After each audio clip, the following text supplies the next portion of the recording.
یہ تو ایک ضمنی بحث ہے کہ ریاستیں جو ہے وہ ایک دوسرے کو نیچا دکھانے کے لیے اور اپنے مفادات کے حصول کے لیے ہر قسم کی جنگیں، چاہے وہ پانی کی جنگ ہو، چاہے وہ ماحولیات کی جنگ ہو، چاہے وہ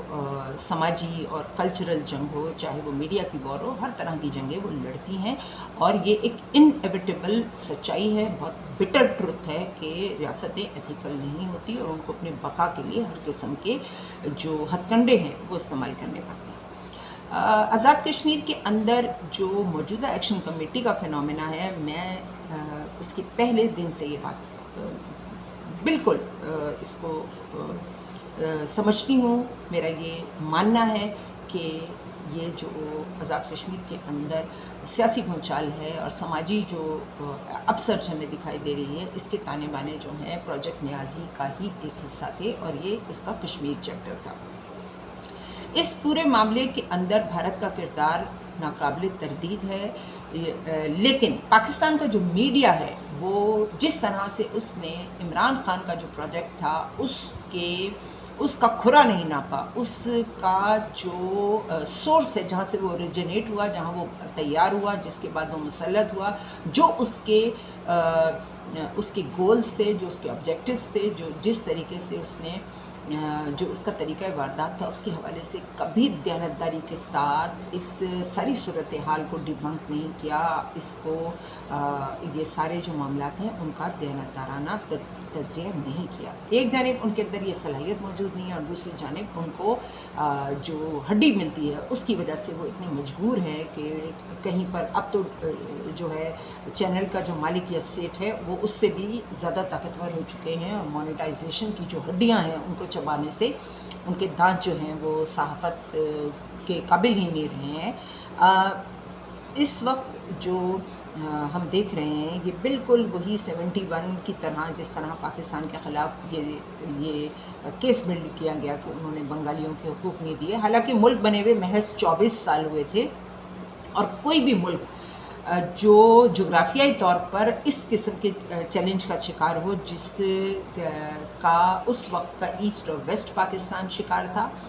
اور جو اس کی اتنی بڑی آبادی ہو، اور اس کے اندر اتنی جو کلچرل اس کے تضادات ہیں وہ بھی بہت ہی سگنیفیکنٹ ہوں، اور محض 24 سال کے اندر وہ وسائل کی منصفانہ تقسیم بھی کر دے اور ہر طرح کے معاملات کو بالکل ٹھیک کر دے، اور وہ ایک آئیڈیل ملک کے طور پر اپنی تمام جو اس کے شہری ہیں ان کے ساتھ وہ اپنے معاملات کو ٹھیک کر لے۔ ریاستیں جو ہیں وہ بتدریج ان کے اندر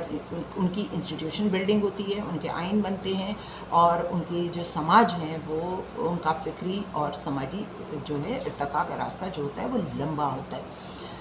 خیر، اس وقت ایکشن کمیٹی جو ہے وہ مکتی باہنی کی طرح کام کر رہی ہے، اور یہ وہی طریقہ واردات ہے۔ اگر آپ غور کریں تو کچھ عرصہ پہلے جو بھارت کے وزیر اعظم نریندر مودی ہیں، انہوں نے بنگلہ دیش میں حسینہ واجد کے ساتھ ایک ملاقات کے دوران یہ اعتراف کیا تھا کہ انہوں نے پاکستان کے خلاف اس وقت مکتی باہنی کا جو آپریشن چل رہا تھا اس کے ایک سرگرم جو ان کا جو رول تھا، عملی کردار تھا، اور وہ مکتی باہنی کے ممبر کی حیثیت سے انہوں نے وہ ذمہ داری جو ہے سر انجام دی تھی۔ یہ وہی نریندر مودی ہیں، اور ان کا جو ایک 5 اگست 2019 کے بعد جس طرح سے انہوں نے جو بھارت کے زیر تسلط کشمیر ہے اس کے اندر جو کشمیری اسپیکنگ مسلمان ہیں اس کے خلاف نان کشمیری اسپیکنگ مسلمان کو کھڑا کیا ہے، طرح طرح کی مراد سے، اور ان کو ہر حوالے سے اس طرح سے ان کو انسینٹیوز دیے گئے ہیں کہ وہ کشمیری اسپیکنگ مسلمان کی جو پاکستان سے الحاق کی خواہش ہے اس کے خلاف ان کو ویپنائز کیا گیا ہے، تاکہ یہ جو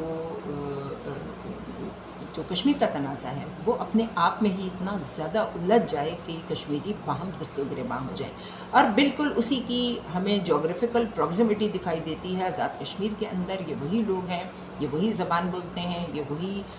پہاڑی گجر اور دیگر قبائلی جو ان کے قبیلے ہیں، یہ وہ لوگ ہیں جو کشمیری اسپیکنگ مسلمان کے خلاف پہلے سے ایک ہسٹوریکل ان کا ایک ان کی ایک نفرت رہی ہے، یا تقسیم کہہ لیں، یا ان کی ناپسندیدگی رہی ہے، جس کی وجہ سے یہ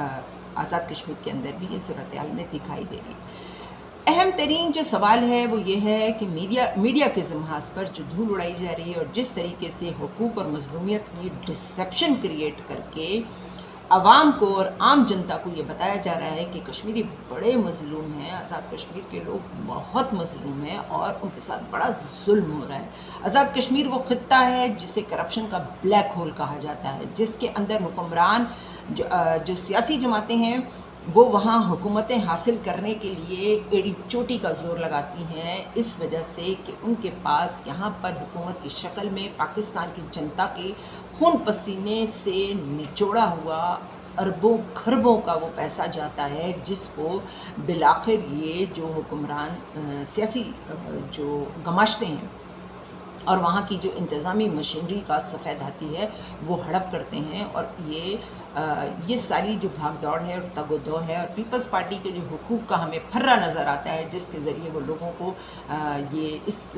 ڈیلوژن میں مبتلا کرتی ہے کہ وہ لوگوں کے حقوق کی خاطر آئینی ترمیم کر رہی ہے اور وہ لوگوں کو حقوق دلانا چاہتی ہے۔ حالانکہ اگر کسی نے حقوق کا جو جنازہ ہے وہ دیکھنا ہو تو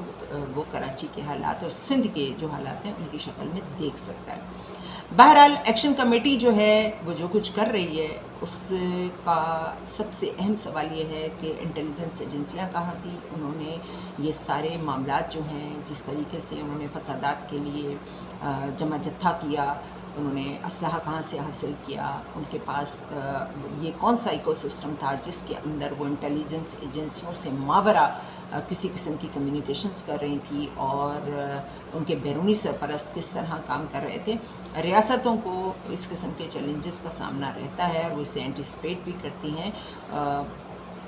اصل معاملہ یہ ہے کہ داخلی محاذ کے اوپر جو بیانیے کی جنگ ہے، وہ پاکستان کا جو میڈیا ہے، وہ جو گماشتہ میڈیا ہے، وہ آج بھی پاکستان کے خلاف کھڑا ہے، کیونکہ پروجیکٹ نیازی کی جو ہڈی ہے وہ چباتے چباتے ان کی غیرت اور شرم بالکل مر چکی ہے۔